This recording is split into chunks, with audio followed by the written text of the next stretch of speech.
But Hey everybody, it's Monday night. It's Always Bookin Comedy. We got Art Galustyan. yeah, Even Galustyan. close? Yeah, it's pretty good. How do you say it? Galustyan. That wasn't even close. It Galustyan. was. All It right. was better I than love most. it. I love it. Art G. Yeah. Art G from San Francisco. We just met a few weeks ago. How are you, buddy? I'm doing great. Good. Great. Yeah, Good, we met a few weeks ago at my show. It was fun. Yeah. That show rules. Tell us about that show. It's crazy.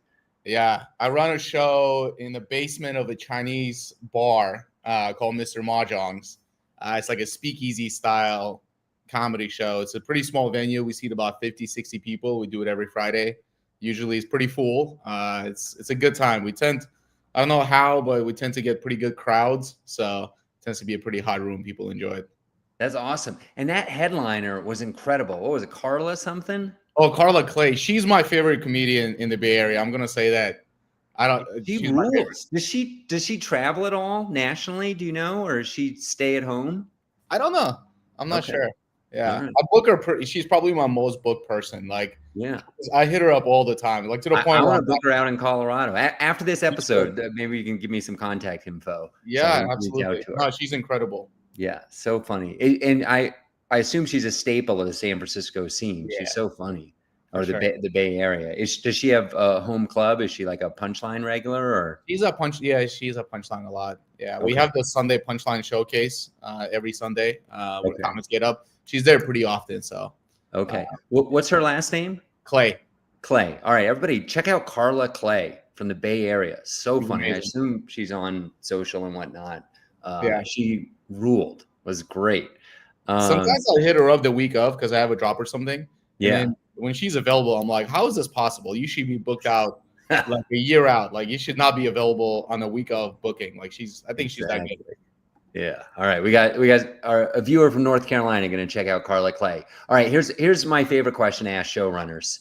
What has gone horribly wrong at that show? Which is a great show. It's incredible. They pack it out. It's in a basement. Like everything should be perfect. You ever get anybody really drunk? You ever have a comedian mess something up? Or give us some good stories.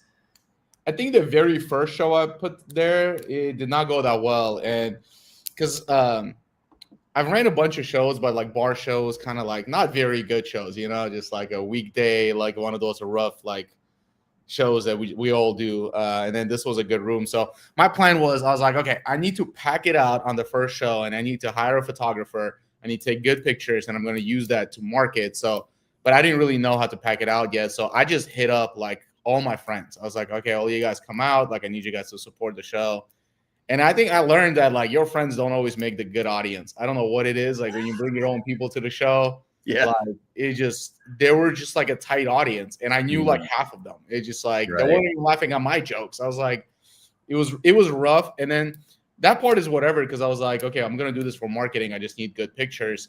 And then the photographer, I hope he doesn't watch it, but he was ass. Like he was bad. Like, the pictures came out worse on his camera than they did on like iPhone. So yeah, it's a pretty dark room.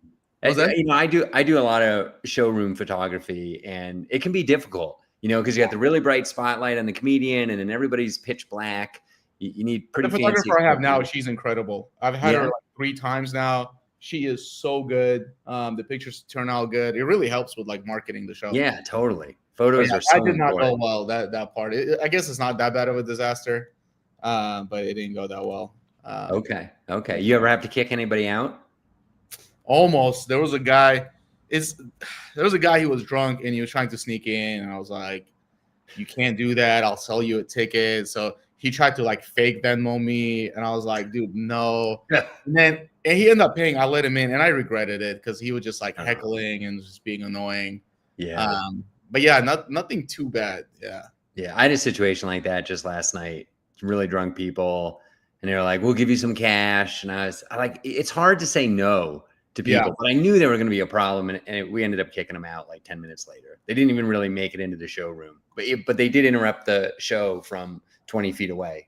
Sometimes it's worse when you let people in for free. Like the bar will like comp tickets for like their people that they know, like, or other vendors they work with. They'll be like, oh, like, come check out, we'll do comedy show here. And I'll give them tickets for free. And it's no fault of them. They don't know this, but they'll come and sit maybe in the front, right? And then they just get up and leave in the middle of the show. And I'm like, all right, not the front row. There's like 2 chairs right in the front, empty. That drives me crazy. They just wanted to check it out. But now we just ruined the whole kind of like the vibe of the show because people left that were in the front. I did this show last Thursday, 94 people at the show. And I get up on stage before the show starts. And I'm like, all right, we're out of seats. We got to get a couple of new seats, like help me out, raise your hand if there's an empty seat next to you. We make all these adjustments and we fill every single seat except one in the second row that has a code on it. And they tell me somebody's coming. And I get up, I do my host spot.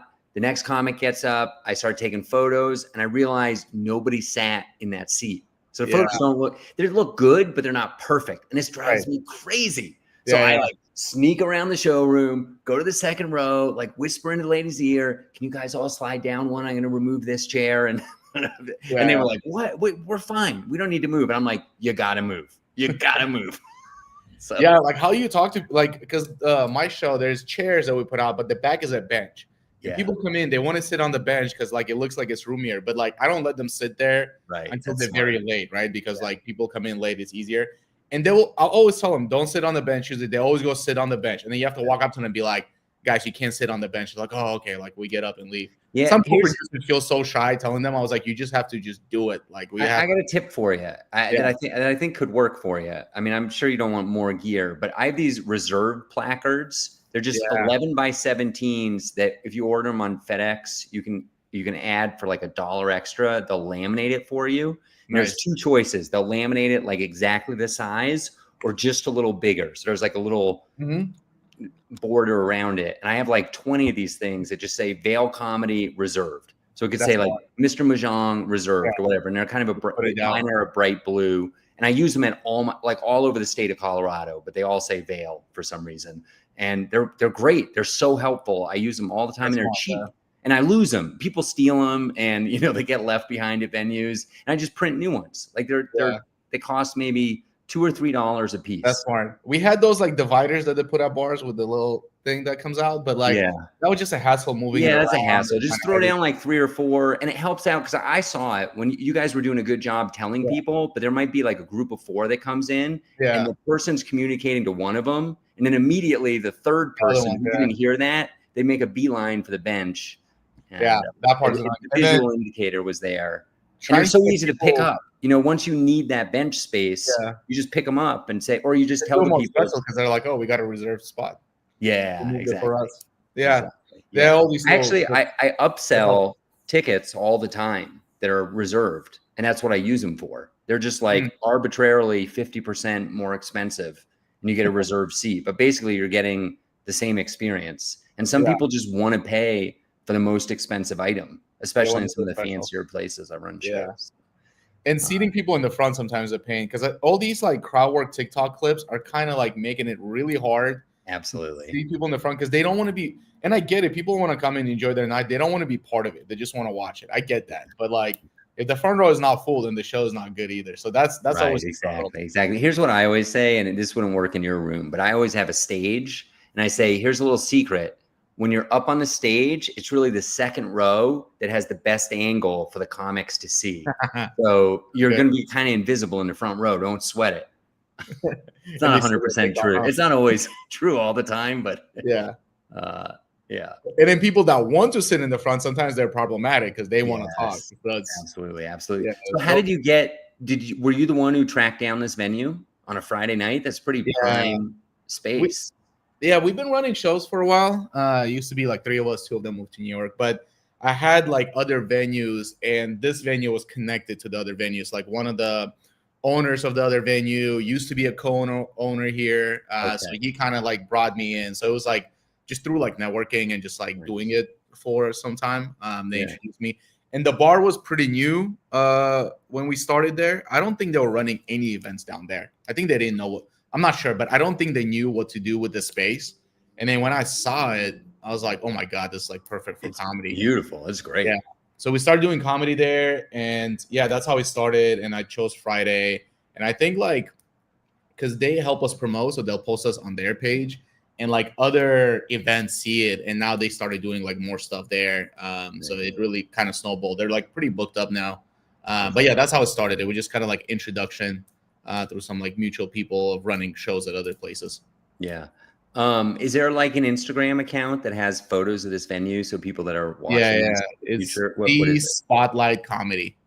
The Spotlight Comedy. Everybody go look up Mr. Mahjong's. Such a cool room in San Francisco. Yeah, If you're ever there, Friday night, Union Square area, touristy area, great place to watch comedy. It's really fun. Have you had any exciting drop-ins like national acts? not yet. I feel like we've been doing it for like less than a year. It's starting Okay. to get to a point where there's like a little bit of a buzz now. Like out of town comics come in, I'm getting hit up a lot, Okay. but it took some time to kind of like build that up. So not yet. I've had a lot of like people that are like ex Bay Area comics that are now in like New York or LA, and they're doing pretty well. They would drop in. Like Dawood is one of them. He's doing it this Friday. Orion Levine has done the Oh, show. so funny. Yeah. Orion's the best. So it's kind of getting there. Like I do want to get it to a point where like when visiting comics come in, they try to do the room like that'd be dope. Yeah. Is Orion in New York now? I saw a clip of him at the Comedy Yeah. Cellar. Yeah. Okay. Because last I I think that the he was Cellar- in LA for a while. Yeah. Yeah, he's so funny. One of my favorites. He's incredible. So Yeah. good. So good. Okay, what else? I don't know. What's have you ever lost a venue? It was more on my choice Okay. than them because usually we do a pretty good job of like bringing people in. My Mhm. philosophy has always been like I'm running shows. My objective is not to make money. Like that's a nice byproduct, and it happens when you do things right. But my objective was always like I just want to like have a good show and pack it out. So we usually do a good job of like bringing people in. So the venues are typically happy. It just some venues, no matter what you do, they're just not good. Just doesn't work. And Yeah. I've had this and like great management, great people. I want to work with them, and then no matter how many tickets we sell or how we orient the room, just like there's something about it where comedy doesn't stick in that room. And Huh. sometimes you just got to be like, I don't know if this is worth my effort, like putting in so much work and then the room just being not good.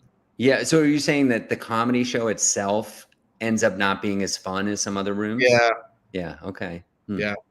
Like That's high ceilings or just a weird high ceilings, big orientation, or the venue. Yeah, maybe sound it's system noisy. isn't good. Yeah, Okay. things like that. Interesting. Can you talk about marketing at all? Like you're doing a great job packing that place out. How are you getting butts in seats? I do everything. There isn't like any one thing. I just try to do everything, and I try to like put effort into like every little thing, right? So like I don't know, like I see comics or like producers put up just an Eventbrite and they barely have any like description of the show. Like it just doesn't like because when you search up like comedy shows, there's like a million shows that come up in San Francisco. Like there's just so much stuff to do. So like I just try to like put effort into every little detail of it. So there isn't like any one thing. People ask me all the time. I'm like, I don't know. I just do everything. So Instagram, I run ads on Instagram. That's been less effective lately. I don't know what's going on, but they stopped working. But I do that. I I've maintain. noticed that too. That's funny you mention that because I've noticed for a while that Instagram isn't working well outside of big cities. And it's kind of not working well anywhere anymore. And when you go into Meta, you can uncheck Instagram. And I've been doing that and just pumping the money into Facebook until like a day or two before. And then maybe I'll add back in Instagram. I've been doing the opposite. I've just been putting it on Instagram. So maybe I should flip it and see how that works.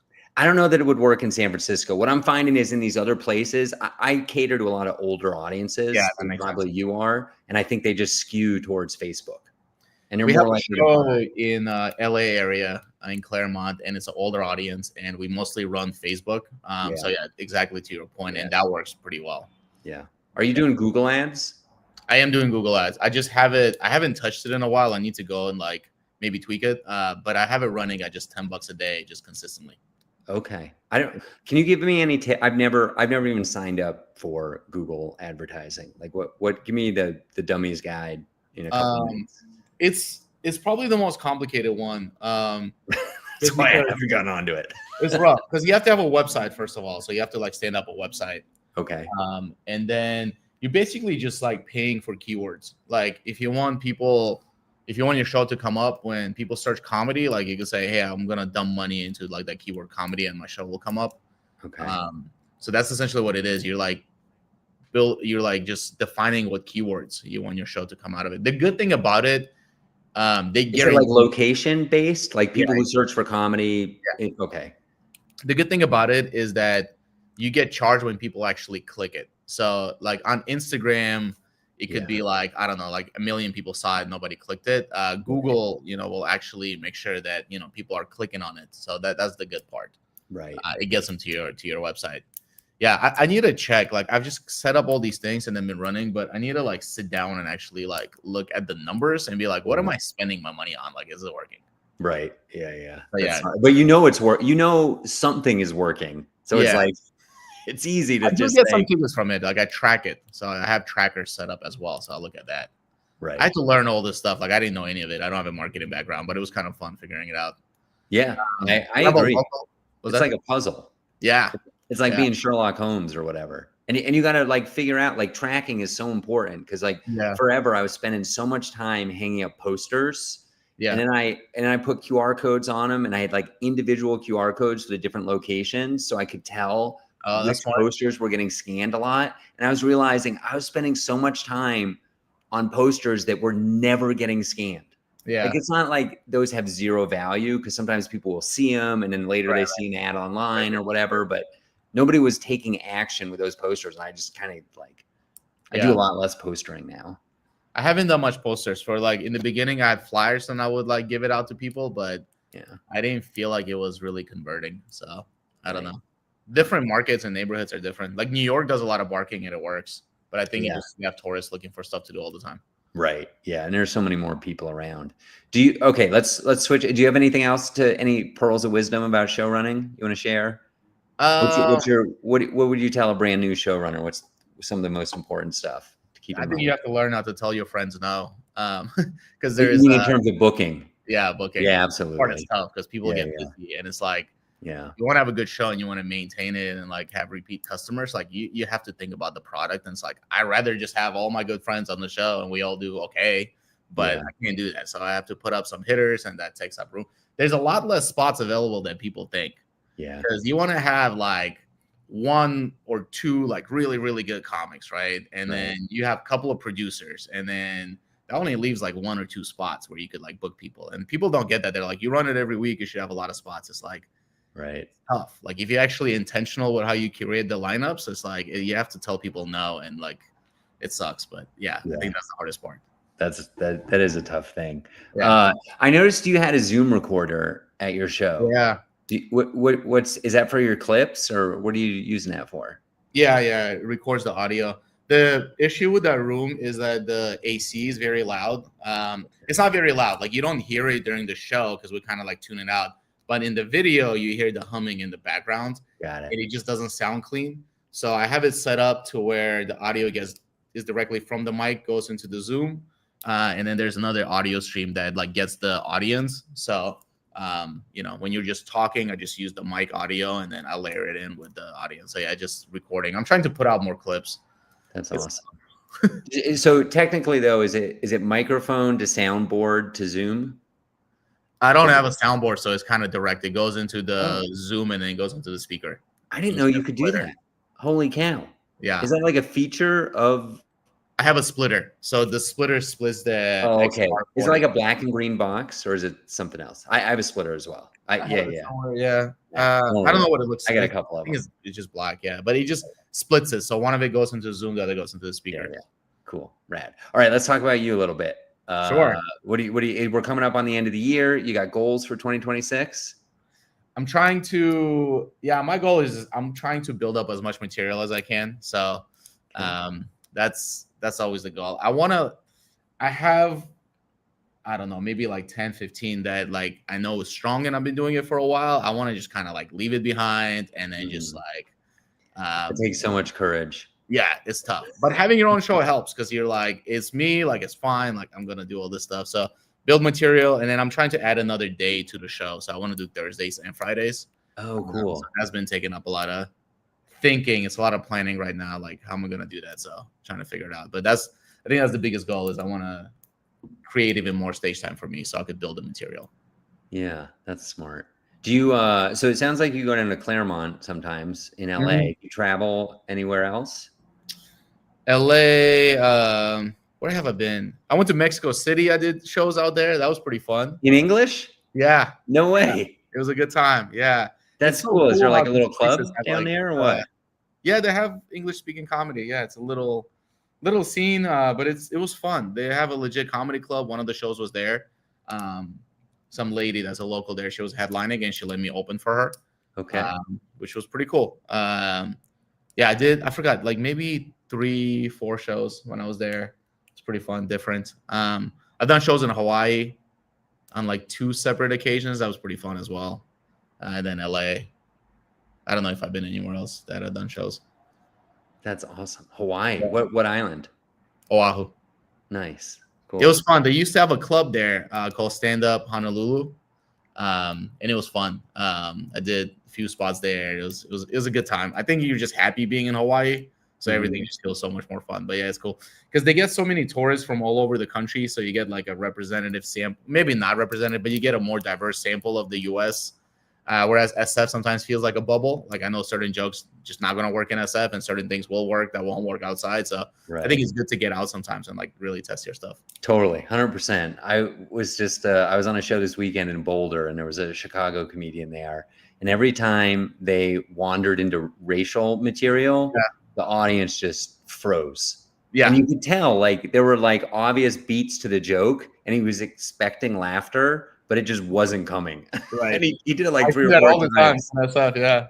Out of town comics come in, and then the funny is like just watching their reaction because like it might be a joke that works for them like 90% of the time. Yeah. Like, wait, what is going on? Yeah. It's like exactly. It's tough. It Yeah. meant, and it's, you know, I sometimes my jokes don't work, and it's funny how it messes up your rhythm.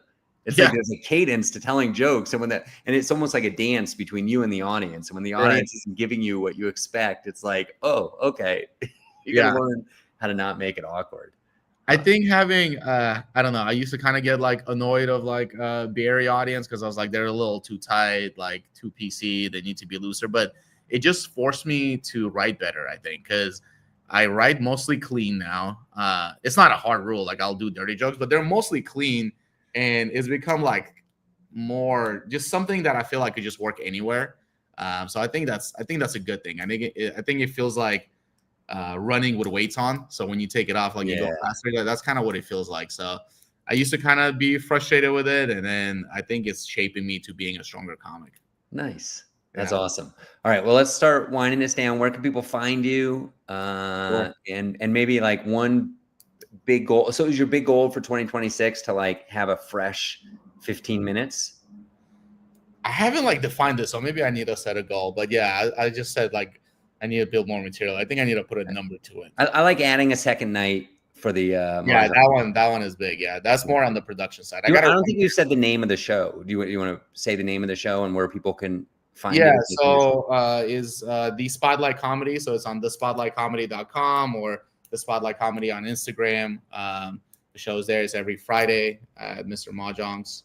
And then my Instagram is Arteezy, ARTEEZY. Yeah, and I'm there every Friday.